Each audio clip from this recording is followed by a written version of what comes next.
Hello everyone.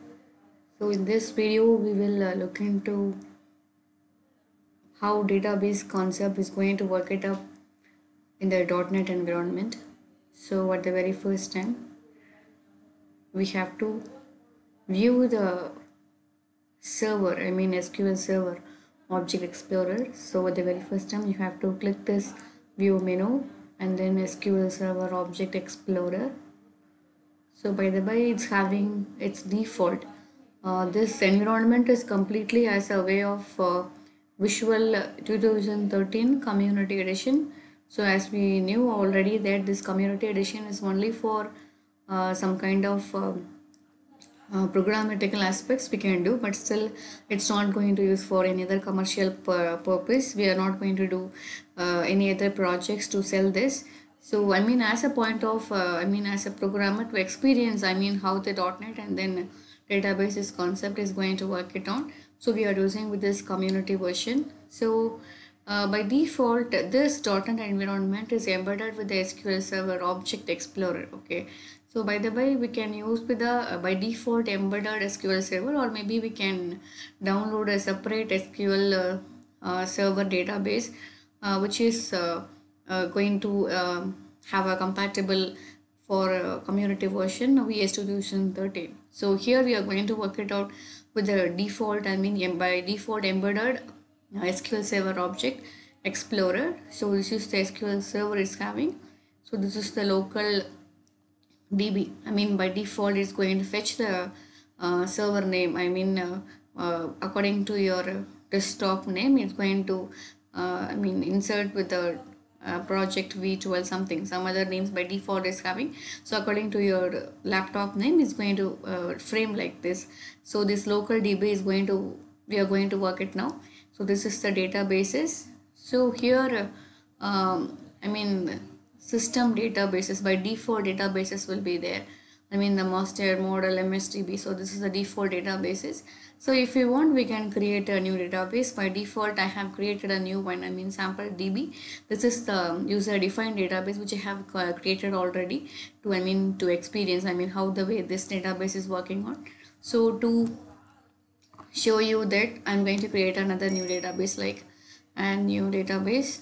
So here we can give it as chk. Okay, so chk, so this is the entire path where your database is going to feed up. So C users, this is the desktop name which I am having. So by default is going to fetch up some other path, so where the according to the installation is going to pick up the particular location. So by default we can leave as it is, we should not take any other thing. So chk is a database name I'm creating like this, and then click OK. So and then tables, views, synonyms, and then programmability. It's nothing but it's having some stored procedures, functions, everything will be there. So this is the table. So here system table, by default system table will be there. Right click the table, add new table. So it's going to add the new table. So ID is having some ID. Every table has its unique ID for every row. That's what is having this ID by default. So if you want allow nulls, means you can choose it up, or else we can put it as empty. Then we can give the name, field name here. So stu name, here we can choose the data type like n varchar max. So it will be applicable for any number of characters. We are not going to limit anything for the characters which is going to be given for your stu name. And then here I'm just total. So total I'm going to give it as integer. And then if I'm giving as allow nulls, means this particular field is field can allow null. So if I'm unchecking this option, means unchecking this checkbox, means this field definitely should inherit some other value which is related to the data type. Okay. So finally we have to save it. So for that we have to update it. So system is preparing some updation process. So if it is having any other issues, directly it will preview some, I mean it's going to prompt some informations to the user if you're having any issues over there. And then we have to click the update database, right? So now our database is, sorry, our table is ready. So this is a chk is a user defined database. So within that we have created the table, and then we are having the table here.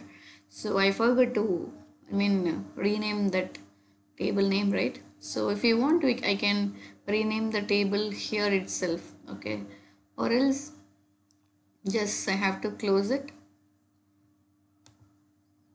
okay? Rename it as chk table, okay? Update script, yeah, table is changed now. I mean, by the way, we can do like this, or maybe we can change here itself chk table. So apart from this, I'm going to give it as chkstu. So what we have to do is, whenever we are doing any sort of changes, means just we can do some changes as a way of SQL concept, any SQL query, which you people have uh, known about this in the earlier years, I think. So after making some other modifications, you have to click this update. Click on the update database. Your table name is changed, but still it's having a fun at that thing. Okay. Yeah, but it should not be like this. I'm sorry. So I'm going to delete it.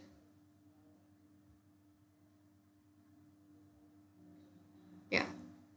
So for now I'm having the chk to itself, right? Okay. Here, view data, giving a name like this, student name, and then register number, something we can have it as id, and then name like this. Okay. So if we want, we can refresh this. I mean, by refreshing this, we can have some understanding. Okay, these rows has been filled up, right? So for now, we are having the chk as a, what is that? Database. I mean, user defined database, and then user defined table, and then within your table folder, we are having the chkstu, right? Okay. So what you have to do is, just I'm going to close it. So here I'm going to take a copy of my database, I mean the server name. Okay, it's very important to make another move. So this is the database program, I mean the web form I'm saying. So here I'm going to place the grid view. I'm sorry, something is happening. Yeah, this is the database program, this is the grid view. Okay, we have placed the grid view here. Now what we have to do is, we are going to map the database within your grid view. So we have done with the concept of SQL database, no? So that's what I'm going to choose, the SQL database. By default, it's going to give the SQL, I mean the source ID. So by default, it's having a SQL data source 1. If you want, you can change this, or else you can leave as it is. And then press OK.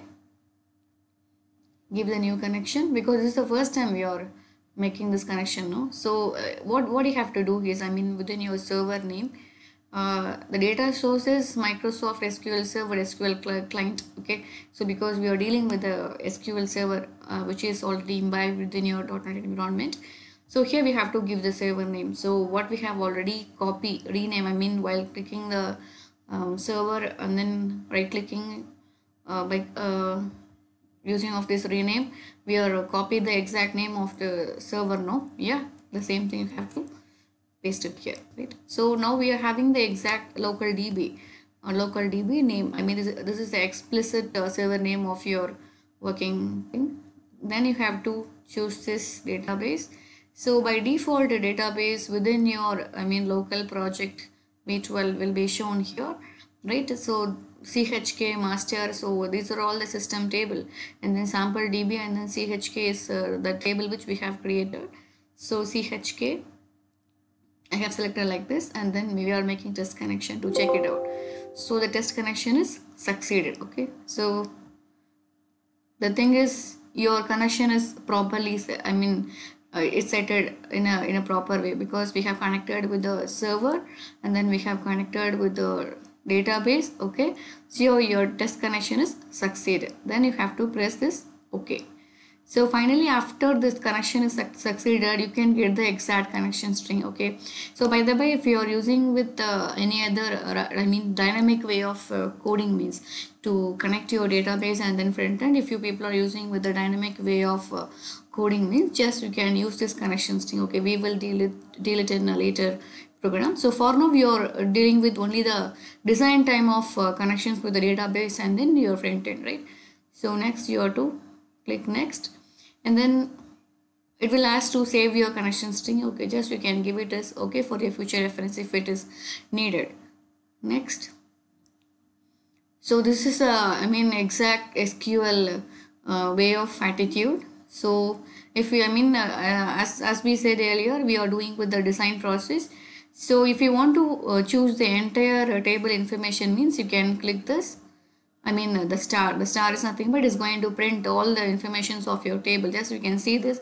Select a start from CHSTU. So in case if you're clicking like this, any one of the informations, maybe any one of the fields means, right? Your select statement is going to pick up only the specified field in the above category. Okay. So for now, I'm going to present the entire field within your table. Okay, so if you want, we can make use of any other variant in order by conditions if you want. Okay, so for now we are going to select only the entire informations of your table without doing any other extra fittings. Okay, next, and then test coding your information which you have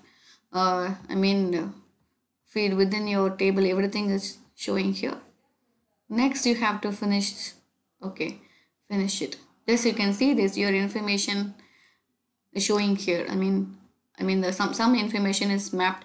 Okay, so when you're running your project, definitely you can see the result. So I'm going to run the project. So before run the project, you have to what you have to do is set a start page, and then I'm going to run this project.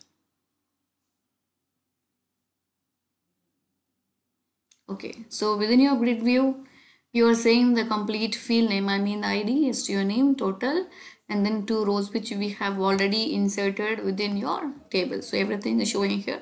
So this program is completely in a way of design time by using the SQL Server concept, which is already imbibed within your .NET environment, right?